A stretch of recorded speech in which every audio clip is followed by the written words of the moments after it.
Ohay gozaimasu minasan. So yun nga, Sabado ngayon, reassume natin. Bali, naglakad-lakad kami ni Aris. Kasi may usapan din kami ng apat na magkita-kita para magpunta sa SoftBank. Bali yun, habang naglalakad tayo, nakita tayo ng mga motorista yan. Ang gaganda ng mga motor nila. So yun nga, kikitain natin si Evan at si Joshua. Bali 15 minutes ang layo mula sa kanila. Nakabike sila niyan, nag-parking na sila niyan.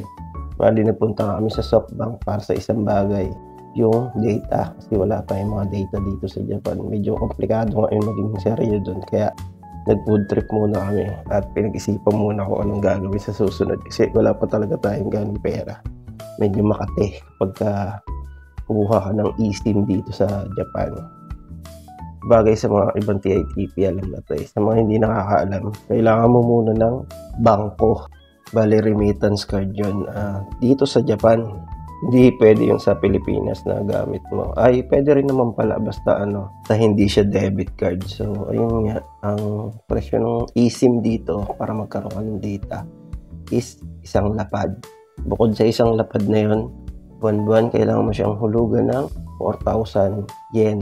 So, ayun ang magiging kalakaran doon. Pero hanggang sa 3 taon mo, may data ka na, wala ka ng problema kahit saan ka maglakad, kahit saan ka pumunta, matatawagan mo na yung pamilya mo. Kaya yun, sa mga nagtatanong kung bakit di ako nakakatawag o nakakapag-chat, eto yung sagot. Wala tayong pera pa at wala tayong eSIM.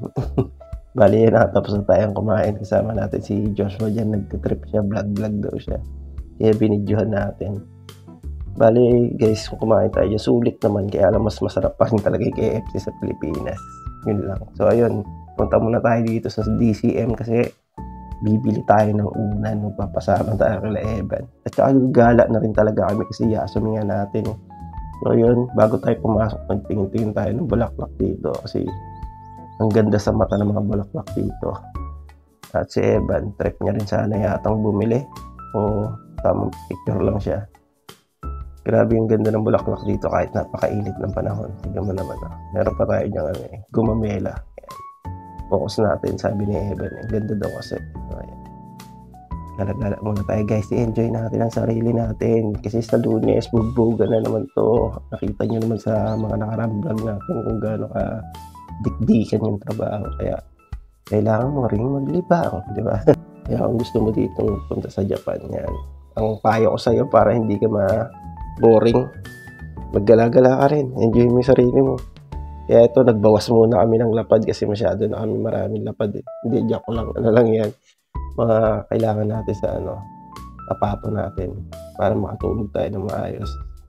Tsaka namili na rin kami ng pang-ulam namin kasi trip namin magluto ni Ate ng sinigang. So ayun, pupunta nga tayo dito sa Imaro. Kailangan kasi natin magtingin ng mga pang winter natin kasi tag-araw ngayon. Bali mura yung mga panlamigan dito. Ayun, isa pa palang tips natin. Bali sinabi lang din to sa akin ng mga naunang nagpunta dito sa Japan at yung mga kasama natin. Tapos yung ate ko na rin na nasa Canada, si Jackie Lo.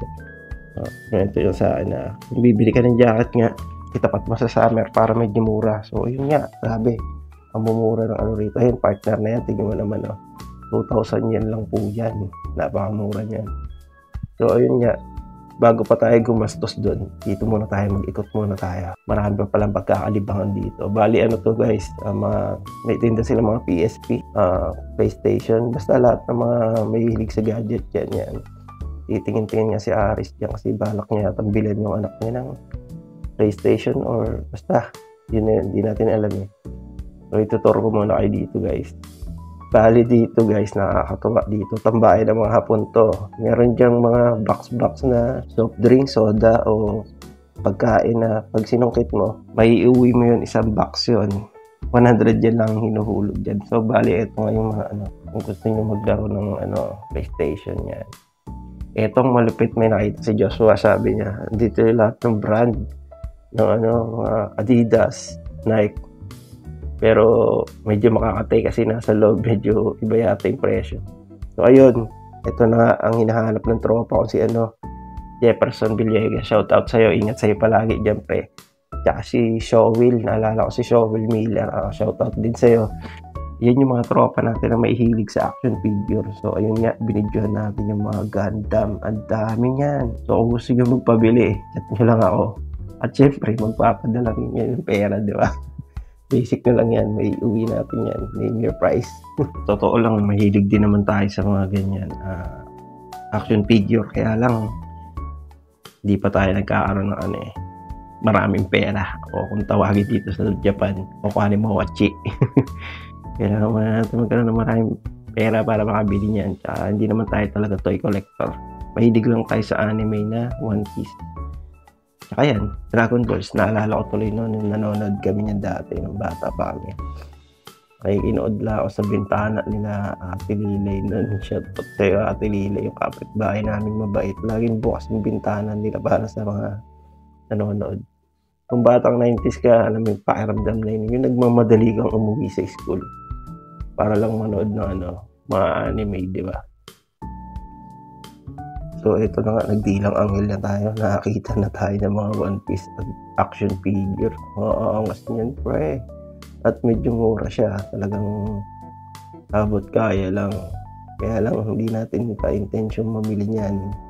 At saka wala rin tayong paglalagyan yan dito. Siguro pag pauwi na tayo sa Pilipinas yan, bibili tayo yan. Kahit si lang. Si Luffy lang, yung Kuro ni Luffy. Tsaka yung mga paborito natin mga kalaban niya. Ayan. Mga angas niyan, pre. Tignan mo naman.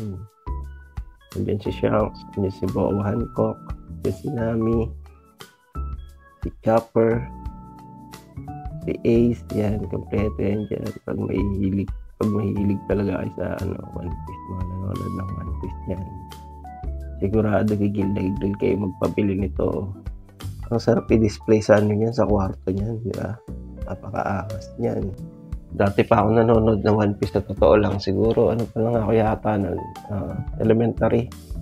Pero mas nag-focus ako nung high school kasi may naging tropa tayo. Actually, kaibigan talaga natin ng matalik, si March Sical. Shout out sa'yo, pare. Tsaka sa tropa ko, si Arman. Pero si March talaga may hilig sa One Piece. Yun, so binigyan niya nga tayo ng link online na mapapanooran. Tsaka si Antonio. Yan, mga tropa natin na Saint Tags yan. So yun, nakailigan na nga natin manood ng One Piece nun. Simula nun, nung high school. Hanggang sa pinaka-latest, pinapanood natin yan. Sa manga, hindi tayo masyado sa manga eh. Medyo matagal sila mag-release ng nasa 1 week din yung bawat episode. Bago sila mag-release ng One Piece. Kaya inihintay na lang natin. Hindi na tayo nagtitingin sa Facebook kasi ang daming makukulit sa Facebook na nagpo-post ka agad ng mga maikling clip. Kaya yun, ito, ang dami rito. Tignan nyo naman yan. Lahat na yata ng anime na gusto nyo nandito. Bagay Japan kasi ito. Tapos eto, shoutout sa kuya ko, ang dami rito manga. Sabihin mo lang kung anong anime yung gusto mo at ipapabili mo. Makakakuha tayo rito. Bali, lang to.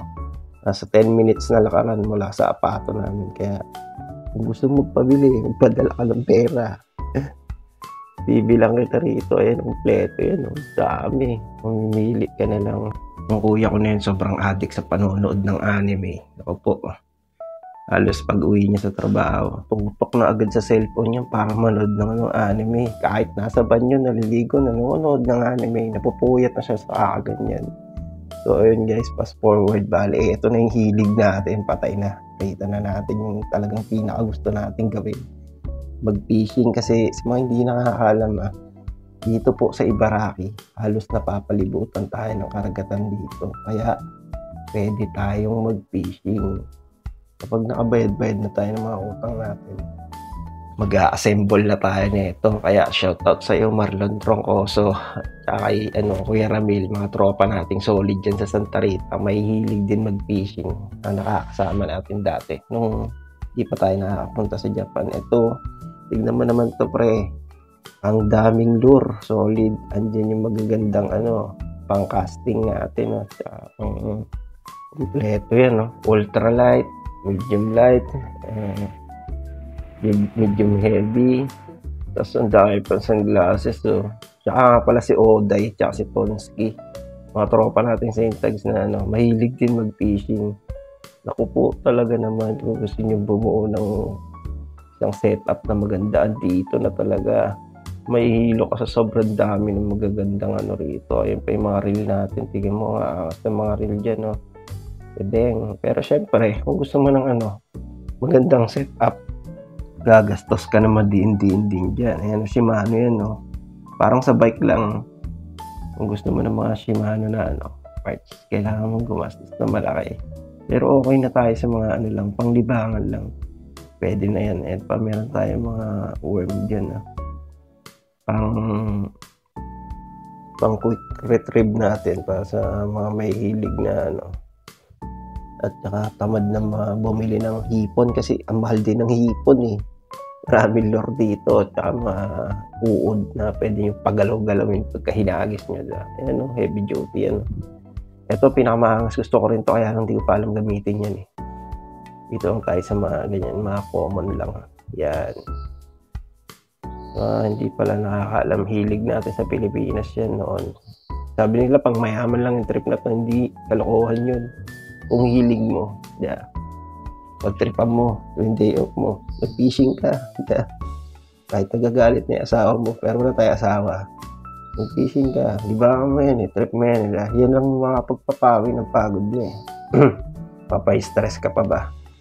Yan, pag nag-fishing ka, ang sarap sa pakiramdam noon, talagang ramdam mo yung karagatan, tsaka yung enjoyment talagang hindi napapalitan yun.